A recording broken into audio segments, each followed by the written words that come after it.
오늘 아침에 저희들이 사도행전 5장과 6장 두 장의 말씀을 읽었습니다. 사도행전은 그 주체가 성령님이십니다. 그리고 성령님께서 실제적으로 우리 눈에는 보이지 않지만 모든 역사를 이루어가는 인격체로서 나타나고 있습니다. 원래 성령님은 인격의 영이십니다. 그래서 우리가 거부하면 성령께서는 우리를 통하여 역사하지 않습니다. 온전히 성령님께서 행하시도록 그분께 모든 걸 맡기고 우리는 그분께 순종하며 나갈 때 성령님은 우리를 통해서 당신의 사역을, 하나님의 일을 이루어 가심을 우리는 압니다. 특히 오늘 이제 초대교회가 세워지는 과정을 성경은 오늘 기록해 두고 있으면서 놀라운 사실들을 5장과 6장에서 가르쳐 줍니다. 먼저 5장에서 등장하는 사람이 있는데 아나니아와 삽비라라는 사람입니다. 그가 소유를 팔았다라고 얘기합니다.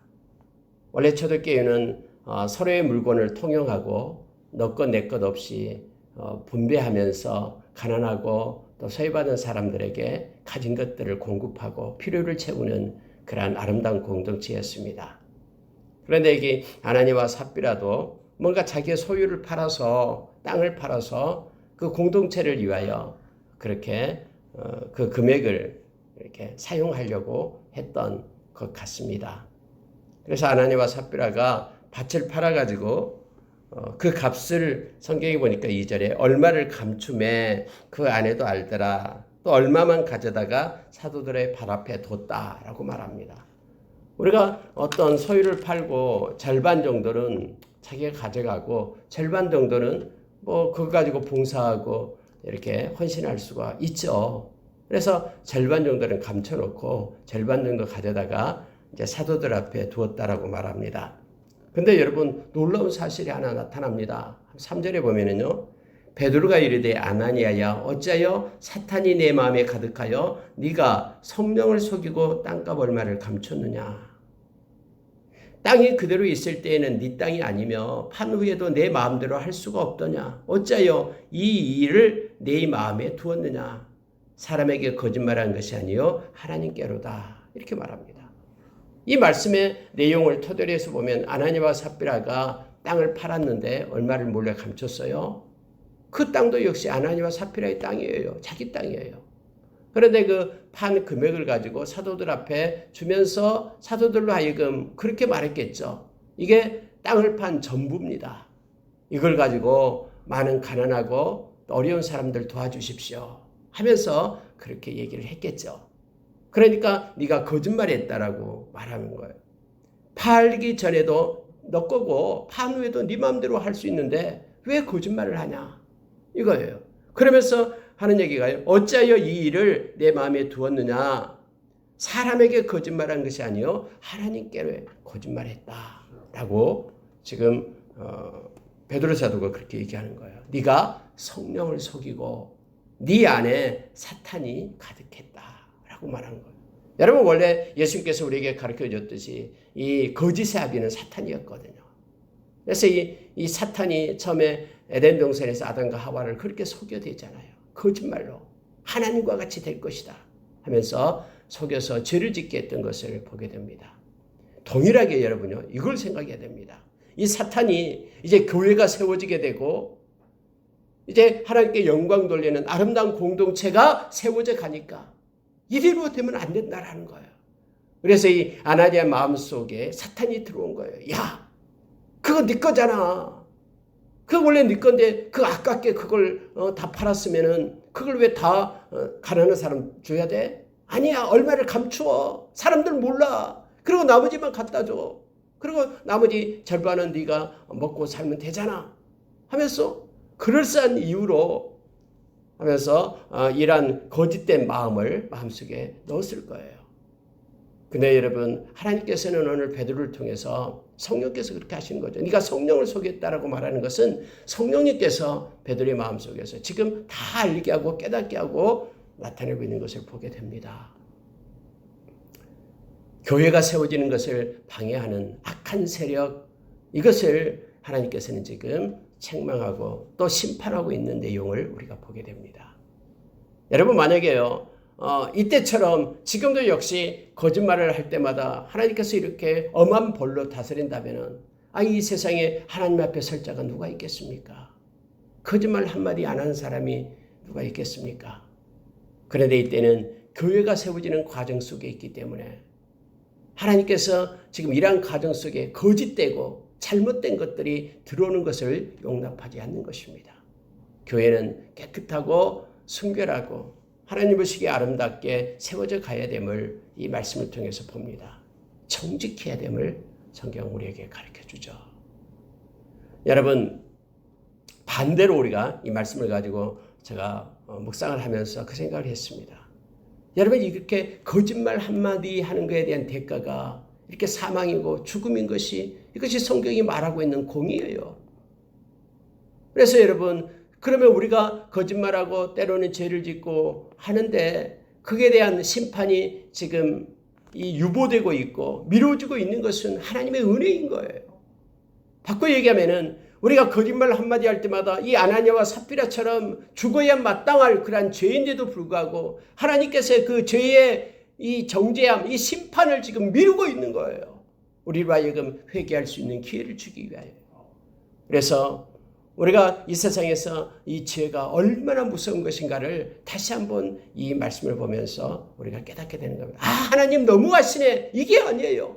이게 정해진 길이에요. 이게 당연하게 이루어지는 그러한 내용들이에요. 그러나 우리에게 지금 심판이 임하지 않고 있는 것은 하나님의 은혜 속에 우리가 있기 때문에 그러는 거예요. 우리에게 회개하고 하나님께 용서하고 돌아올 수 있는 기회를 하나님께서 우리에게 주시는 거예요. 이 말씀을 읽고 있을 때 우리가 베드로후서 3장 8절 이하를 생각하게 됩니다. 하루가 천년같이, 천년이 하루같이 이렇게 주님이 심판의 날을 유기시키고 있는 것은, 유보시키고 있는 것은 한 생명이라도 회개하고 주님께 돌아오기를 주님은 원하시고 있음을 말해주고 있습니다. 여러분이 오늘 이 사건을 통해서 우리는 여러 가지 것들을 생각하게 합니다. 교회는 정직하고 깨끗해야 됨을 우리로 하여금 가르쳐주고 그렇게 세워져 가야 됨을 말하고 우리의 모든 죄를 하나님의 은혜 속에서 회개하고 돌아올 때까지 참고 기다리시는, 우리에게 은혜를 베푸시는 우리 주님을 또한 우리가 묵상하며 하나님께 감사하게 됩니다. 여러분, 그가 금방 이 말에 아나니아가 죽었다라고 얘기합니다. 혼이 떠났다. 그리고 젊은 사람들이 장사하고 오는데 3시간쯤 지나서 그의 아내가 들어옵니다. 아내에게 또 묻는 거예요. 그 땅 판 값이 이것뿐이냐? 내게 말하라 하니 이것뿐입니다. 라고 말하는 거예요. 이 삽비라는 남편이 죽은 줄 모릅니다. 그때 이 9절에 보니까 베드로가 이르되 너희가 어찌 함께 꾀하여 주의 영을 시험하려 하느냐? 성령을 시험하느냐라는 거예요. 성령을 속이고 성령을 시험하려 하느냐? 보라, 내 남편을 장사하고 오는 사람들의 발이 문 앞에 이르렀으니 또 너를 메어 나가리라 하니 그의 혼이 떠났다라고 얘기합니다. 여러분, 성령에 대한 말씀을 오늘 여기 5장에서 우리에게 가르치면서요. 여러분, 성령님은 하나님이셔요. 성령님은 우리가 부리는 종이 아니에요. 성령님은 하나님의 그 삼위의 인격 중에 삼위 중에서 온전한 인격을 가지신 하나님이신 성령 하나님이셔요. 성령 하나님은 우리를 도와주고 우리를 상담하고 우리를 이끌고 물론 그러한 역할을 다 합니다. 우리가 하나님 앞에 설 때까지요. 우리를 떠나지 않습니다. 성경이 약속대로요. 그런데 여러분, 성령님은 우리가 함부로 하실 분이 아니에요. 성령님은 우리가 함부로 종 부리듯이 우리를 돕고 무슨 큰 힘을 가진 어떤 아라비안 나이트에 나오는 그런 종처럼 그렇게 우리가 그분을 대할 분이 아니에요. 그분은 하나님이셔요. 오늘 여러분, 이 말씀을 지금 5장에서는 우리에게 가르쳐주고 있는 거예요. 성령께서 지금 주체가 되어서 활동하고 있는데 이런 사건이 나타납니다. 베드로를 통해서 지금 성령님께서 일하시고 있는 내용이에요. 네가 성령을 속였다. 그리고 네가 주의 영을 시험하려 하느냐. 이 말을 듣자마자 그의 혼이 떠나버리는 그런 일이 있습니다. 여러분 이 일이 있으니까요. 막 교회 안에 다 이 소문이 나잖아요. 모두가 다 두려워 떨잖아요. 그런데 여러분 아십니까? 이러한 일이 있고 나서 성경은 이렇게 말해주고 있습니다. 많은 사람들이 자 14절에 보십시오. 믿고 주께로 나오는 자가 더 많으니 남녀의 큰 무리더라 라고 말합니다. 교회는 깨끗하면 깨끗할수록 점점 복음은 빛이 납니다. 우리의 삶도 마찬가지입니다. 우리의 가정도 정직하고 깨끗할수록 그것이 더 힘이 되어서 복음은 힘있게 증거됨을 우리로 하여금 알게 합니다. 여러분 그때 당시에 사도들을 통해서 엄청난 표적과 기적이 일어났음을 성경은 기록해 준대요. 심지어 여러분 그 병자들이 그 베드로가 지나갈 때 그 그림자만 덮기만 해도 그 병이 낫는 그러한 놀라운 역사가 있었음을 성경은 기록해 두고 있습니다. 예루살렘 부근에 수많은 사람들도 모여 병든 사람과 더러운 귀신에게 괴로움을 받은 사람을 데리고 와서 다 나음을 얻으니라 라고 말합니다. 언제나 교회가 세워지고 처음 이렇게 하나님의 말씀이 증거될 때에는 놀라운 표적과 이런 기사가 나타나게 됩니다. 지금도 오늘날도 마찬가지입니다. 선교 현장 곳곳에서 놀라운 이러한 역사들이 나타나게 됩니다. 그러나 이러한 놀라운 역사들은 이제 초기에 주로 나타나죠. 그리고 그들이 말씀을 받기 시작할 때 이제는 말씀을 붙들고 살아갈 때 그들의 믿음이 더 온전케 됨을 알게 합니다. 기적과 표적은 말씀을 받기 위한 그러한 전 단계의 모습임을 우리로 하여금 알게 하는 거예요. 오늘날 그래서 복음이 이미 증거된 곳에서는 하나님의 말씀을 붙잡을 때만 더욱더 깊이 우리 주님께로 나가고 또한 말씀을 순종하는 것이 그게 믿음이고 그리고 우리의 삶의 목적이 됨을 우리로 하여금 깨닫게 합니다. 그리고 여러분 사도들이 이제 옥에 갇히는 장면이 나오게 됩니다. 곳곳에서 기적과 표적이 일어나니까 여기에 기득권층들이 가만두지 않습니다. 특히 사두개인들. 그들은 그때 당시 헤롯 그 왕과 연합해서 이 고위층을 형성하고 있었거든요. 제사장들, 그들이 다 서기관들, 그들이 다 사두개파 사람들이었습니다. 이들 같으면 큰일 나겠다 생각하는 거예요. 곳곳에서 막 역사들이 일어나고 하니까는 사람들이 다 교회에 몰려들고 하니까는 큰일 나겠다 해서 사도들을 옥에 가둬버립니다. 근데 여러분, 자 18절 19절을 보십시오. 사도들을 잡아다가 옥에 가두었더니 주의 사자가 밤에 옥문을 열고 끌어내어 이르되 가서 성전에 가서 이 생명의 말씀을 다 백성들에게 말하라 하며 그들이 듣고 새벽에 성전에 들어가서 가르치더니 이 놀라운 초자연적인 사건이 지금 나타난 거예요. 옥에 가뒀는데 옥문을 지키고 있는 간수들도 그대로 있고 옥문도 잠겨져 있어요. 그런데 갑자기 주의 사자가 그 옥에 갇힌 이 사도들을 갖다 끄집어내는 거예요. 너희들은 나와라. 성전에 가서 가르치라 하는 거예요. 그랬더니 그 사도들이 그 말을 그대로 순종하고 들었어요. 어떻게 해서 옥에 나왔는지는 몰라요. 주의 사자가 끄집어낸 거죠. 다음에 이러면 베드로도 옥에 갇혔는데 죽을 날만 기다리는데 끄집어내는 장면이 나옵니다. 하나님이 행하시는 일은요, 우리의 이성을 뛰어넘습니다. 그러면은 이 초자연적인 방법으로 무엇을 할 때 이러한 사건, 이러한 일들이 일어납니까? 하나님의 말씀을 전하라고 지금 명령하고 있는 거예요. 여러분, 말씀이 중요합니다. 그래서 성전에 들어가서 너희들 가서 말씀을 전하라 하면서 그러한 일들이 일어나게 됐음을 말씀을 통해서 우리로 봅니다. 여러분, 우리도 옛날에 책에도 많이 읽었죠. 하나님의 초자연적인 역사에 대해서. 우리가 이번 주간은 중국 땅을 놓고 기도하고 있습니다만은 중국에서 막 일어났던 일들 책자도 많이 봤습니다. 하나님의 보이지 않는 손이요 지금도요 막 움직이는 거예요. 이 미시오데이 선교하시는 하나님께서 말씀이 필요한 곳에 그 말씀을 전하기 위해서요 초자연적인 방법으로 열방 곳곳에서 지금도 하나님이 역사하고 계심을 우리는 합니다. 이 성경에 나타난 이 역사들이 오늘날에도 동일하게 일어나고 있는 것은 바로 성령님께서 행하시기 때문에 그러는 거예요. 성령 하나님께서 그때도 주체가 되어서 그렇게 역사하셨고 오늘날도 말씀이 증거되는 곳에 성령 하나님이 함께하여서 초자연적인 역사로 말씀이 증거되게끔 하는 것입니다. 결국은 중요한 게 말씀이 증거되게끔 이것이 목적이 됨을 우리로 하여금 깨닫게 합니다. 그래서 여러분요, 여기에 보니까는 사람들이, 원로들이 막 모였어요. 이스라엘 족속. 공회원들이 모여가지고 이제는 제자들을 데려와 봐라 했더니 데리러 갔더니 아무도 없는 거예요. 문은 잠겨져 있고 간수들은 지켰는데 속에 사람이 없다라는 거예요. 이거 어찌 된 거냐? 그들은 깜짝 놀랐어요. 근데 조금 있으니까는 그 사도들이 지금 성전에 가서 사람들, 백성들을 가르치고 있어요. 이 말이 들리는 거예요. 그래서 가서 그들을 잡아서 옵니다. 자, 28절에 보시기 바랍니다.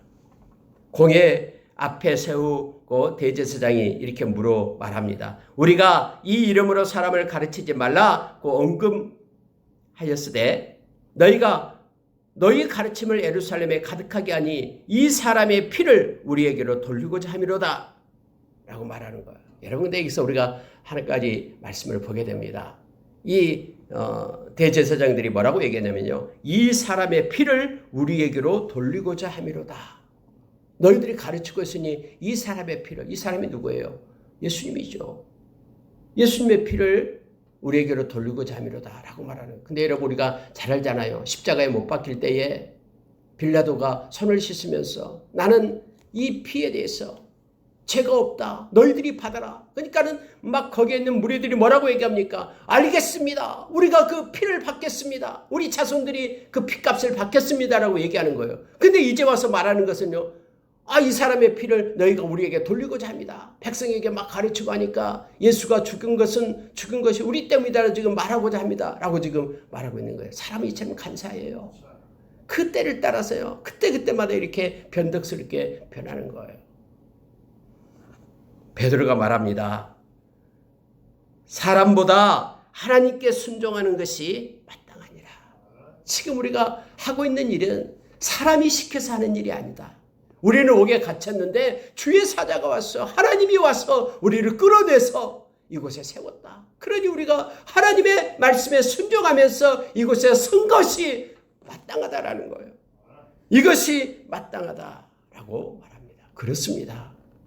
오늘날 우리가 인생을 살아갈 때도요, 사람의 말 듣고 사는 것이 아니라 하나님께서 세운 자리, 하나님께서 마음을 우리에게 주시고 하나님의 마음과 뜻을 가지고 사는 것이 마땅합니다. 이것이 곧 충성이고 이것이 순종임을 우리는 합니다. 사람 체면 때문에 사는 것이 아니라 하나님께서 주신 말씀을 붙잡고 살아가는 것이 하나님의 백성의 모습이고 자녀의 모습임을 우리로 하여금 알게 합니다. 이 사도들은 이게 명확했습니다. 어떤 조건 속에서도 하나님께서 그렇게 하셨다. 그러니 하나님께 순종하는 것이 마땅하다. 라고 그들 앞에 베드로와 사도들은 지금 말하고 있는 것입니다. 그러면서 여러분 31절 보십시오. 30절부터요. 너희가 나무에 달려 죽인 예수를 너희가 죽였다라고 말합니다. 그 피를 우리에게 돌리고 참이라 라고 얘기하는데요. 맞다. 너희가 죽인 예수다 라고 말하는 거예요. 너희가 나무에 달아 죽인 예수를 우리 조상의 하나님이 살리시고 이스라엘에게 회개함과 죄사함을 주시려고 그를 오른손으로 높이사 임금과 구주로 삼으셨느니라. 예수님은 왕이다. 그분은 구원자다. 하나님이 그렇게 하셨다. 그를 통해서 두 가지, 회개함과 죄사함을 주시기 위하여 그랬다라고 베드로 사도가 그들에게 복음을 전하고 있습니다. 어제 낮에 우리가 말씀을 고린도전서 15장 가지고 말씀을 나눴었죠. 복음이 뭡니까? 복음을 전했다라고 해요. 복음이 뭐냐면 죽으심, 십자가의 죽으심, 우리의 죄사함 때문에, 그리고 부활하심, 우리를 영광의 자리에 주님과 함께 두기 위하여 부활하심, 그리고 살아계셔서 보이심, 지금도 역사하시는 그 우리 주님, 그 주님이 곧 우리에게 좋은 소식, 기쁜 소식이죠. 지금도 살아계셔서 우리와 함께 하시는 우리 주님이 우리에게는 가장 큰 복음임을 우리에게 성경은 가르쳐줍니다. 지금 베드로 사도도 그 복음을 전하는 거예요. 회개함과 제사함 주시려고 하나님께서 그를 임금과 구주로 삼았다라고 말합니다. 우리는 이 일의 증인이요 하나님이 우리에게 순종하는 사람들에게 주신 성령도 그러하니라 하더라. 여러분, 이 32절은 우리가 묵상해야 됩니다. 그리고 이 말씀을 우리가 보기를 원합니다. 자, 이 일의 증인이 우리다라고 말합니다. 성령이 임할 때에, 성령의 권능을 받을 때에 우리는 예수의 증인으로 설 수 있습니다. 뿐만 아니라 여러분, 이 성령님께서는요, 이 예수 그리스도를 증거하십니다. 성령님 자체가 증인이 되십니다. 지금 그 말씀을 하고 있는 거예요. 근데요, 이렇게 말합니다. 하나님이 자기에게 순종하는 사람들에게 주신 성령도 이렇게 되어 있죠. 그럼 성령은 누구에게 하나님이 주신다라고 얘기합니까? 성경을 명확하게 순종하는 자들에게 주신다라고 말합니다. 우리가 하나님께 순종하는 자로 서게 될 때 우리 가운데는 성령께서 역사하시고 이끄심을 성경은 우리에게 가르쳐줍니다. 하나님의 말씀에 순종하지 않고 말씀을 버리게 될 때 그에게는 성령이 없고 또 성령이 임하지 않았음을 우리로 하여금 알게 합니다. 결국 성령이 우리 가운데 임했다라는 것은요, 순종하는 자에게 임하는 거예요. 순종했다라는 것은 뭘 얘기합니까? 요한복음 3장 36절에서 예수를 믿는 자를 얘기합니다. 믿는다라는 것은 순종하는 자, 순종하는 것과 동일하게 지금 성경은 말하고 있습니다. 우리가 요한복음 14장 21절에서 23절의 말씀을 보면은 나를 사랑하는 자는 내 계명을 지킨다. 말씀에 순종한다라는 거예요. 그러면은 우리가 그에게 가서 거처를 삼겠다. 내가 나타내 보이겠다라고 예수님은 말씀하죠. 우리가라고 얘기할 때는 성삼위 하나님을 말합니다. 우리가 성령님이 그에게 가셔서 그에게 가서 거처 함께 하겠다라고 말하고 있습니다. 하나님께 순종하는 자에게 성령께서 함께 하시고 성령이 임하고 역사하심을 말씀 우리에게 가르쳐줍니다. 읽고 있을 때 가말리엘이라는 그러한 율법사가 있었습니다. 가말리엘이 잠깐만 하면서 그 사람들, 공회드린 그러한 사람들한테 말합니다. 사도들을 잠깐 나가게 하고 그들에게 하는 얘기가 이겁니다. 이제 내가 너희에게 말하노니 이 사람들을 상관하지 말고 버려두라. 이 사상과 이 소행이 사람으로부터 났으면 무너질 것이다. 사람이 심은 것은 심겨지지 않고 그러나 만약에 하나님께로부터 왔다 그러면 너희들은 하나님을 대적하는 자가 될 것이다 라고 말하는 거예요. 만일 하나님께로부터 났으면 너희가 그들을 무너뜨릴 수 없겠고 도리어 하나님을 대적하는 자가 될까 하노라 하니까 사람들이 그 말을 듣고 그럴싸하다라는 거예요. 그러면서 채찍질을 합니다. 매를 때려서 다시는 예수의 이름으로 가르치지 마라 하고 풀어놓습니다.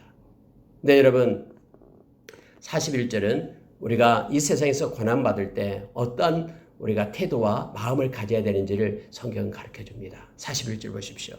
사도들은 그 이름을 위하여 능욕받는 일에 합당한 자로 여기심을 기뻐하면서 공회 앞을 떠나니라. 야, 사도들은 지금 이러한 믿음을 가지고 있어요. 우리가 뭔데 예수의 이름 때문에 핍박받기에 합당한 자로 하나님 우리를 세웠을까? 그러니까 핍박받는 것을 오히려 기뻐하는 거예요.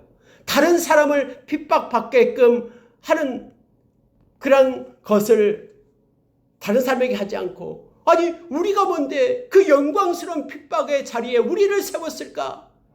그 핍박의 자리에 합당한 자로 우리를 세워서 하나님께서 우리를 통해서 예수의 이름 때문에 핍박받게 했을까 하면서 이걸 기뻐했다라고 성경 말합니다.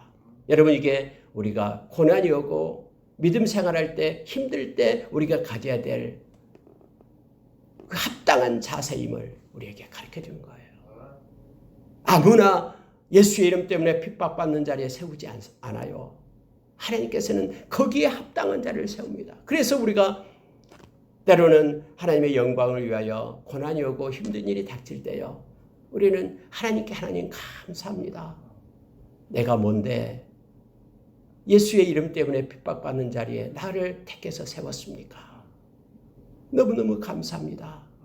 라고 우리가 기도하며 나가기를 원합니다. 왜냐하면 성경이 약속해 주고 있는 것이 그거예요.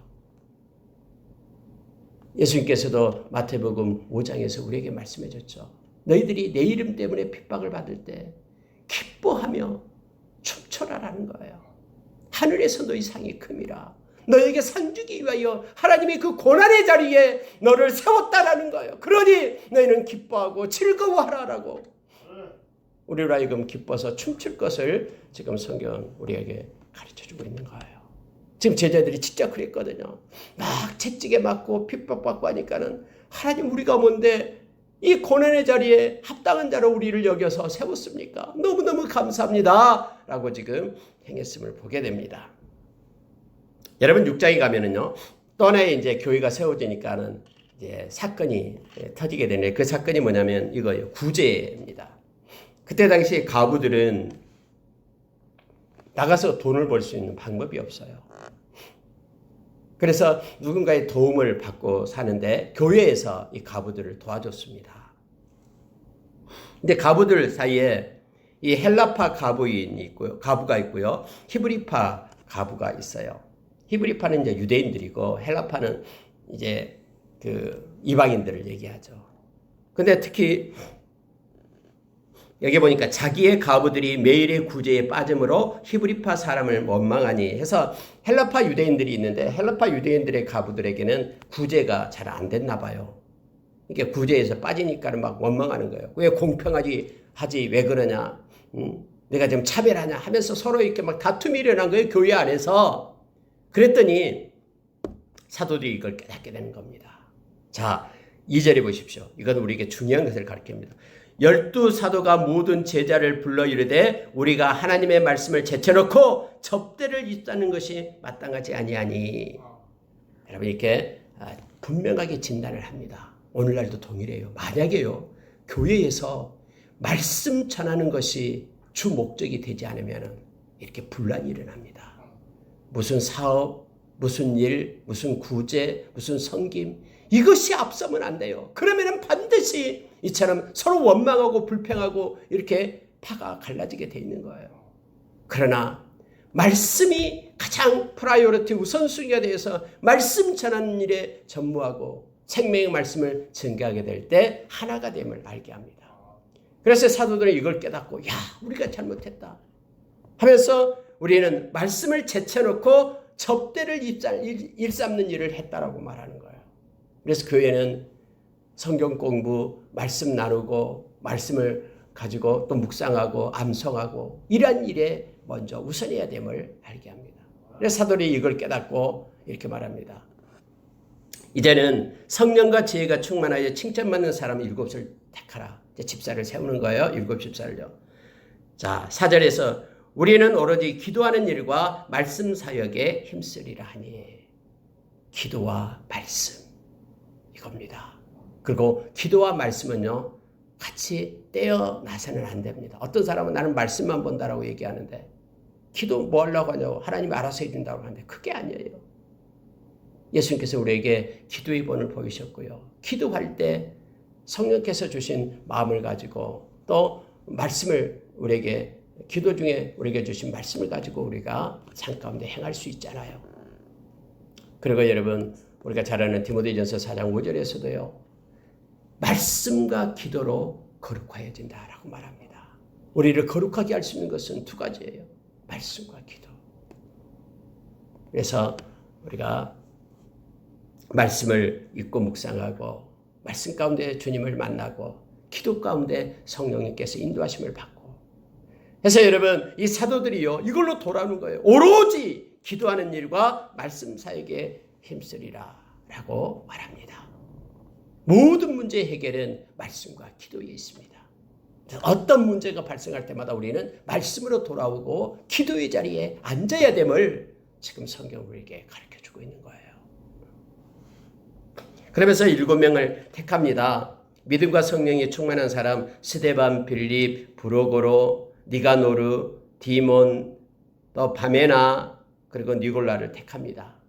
근데 여러분 이런 7 집사들이 택했습니다마는 성경에 사도행전에 나타나고 있는 사람은 2사람밖에 없어요. 스데반과 빌립이 나타나고 있음을 보게 됩니다. 물론 다른 사람도 이름 없이 그 사역을 감당 잘했을 겁니다.